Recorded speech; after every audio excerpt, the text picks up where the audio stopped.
Hello and welcome. So I've got a really interesting fact today. I was listening to a podcast, I think it's called Science Versus. I do love me a podcast. And they were talking about snakes. Ouch! Something bit me. What a nasty flavor. Snake! And I was absolutely fascinated because I didn't realize, the thought hadn't crossed my mind how are antivenom's made. I mean, I knew that it involved the venom of the actual snake because I know that if you get bitten by a snake and you don't identify the right species, then they can't give you the right antivenom. So that much I knew. But I didn't know what an arduous process making these antivenoms was. So get this. There are warehouses in various parts of the world where you've got super brave individuals who make the snakes a little bit more sleepy. And what is this hand gesture? Someone said milk the snake, so I almost... No, just... They extract some venom from the gland of the snake. Apparently you kind of like massage it out.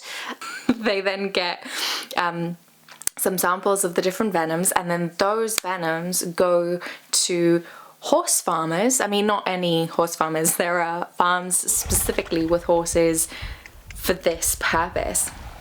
Now, what antivenom has anything to do with horses, I did not know. It sounded incredibly weird and wonderful. This is why I'm so intrigued by it.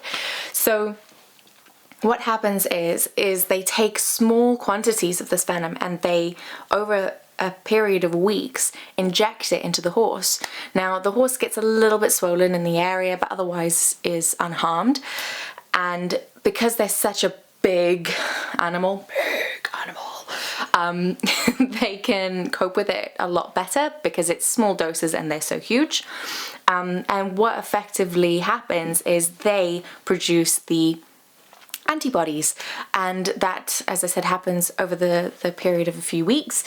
The horses then donate blood. They call it blooding or something like that, which I think sounds fairly graphic, but apparently relative to their size it's kind of like going to the human blood bank equivalent. And the horse donates blood, and then that is then sent off to a lab, and the antibodies that the horse has produced is extracted and put into vials. And now what's super interesting about this is not only the fact that we are then injected with something that comes from a horse, so there are potential interactions that can happen when reactions maybe that happen when you're injected, but for the most part people don't have, if you've been bitten by a snake you're dead anyway, so best take your chances. But what's super interesting is this method was invented in the late 1800s and it really hasn't changed. That's a very long period of time, and if you think about how many other areas of science and medicine have moved on, it's kind of strange that they are still using this sort of archaic way of doing it.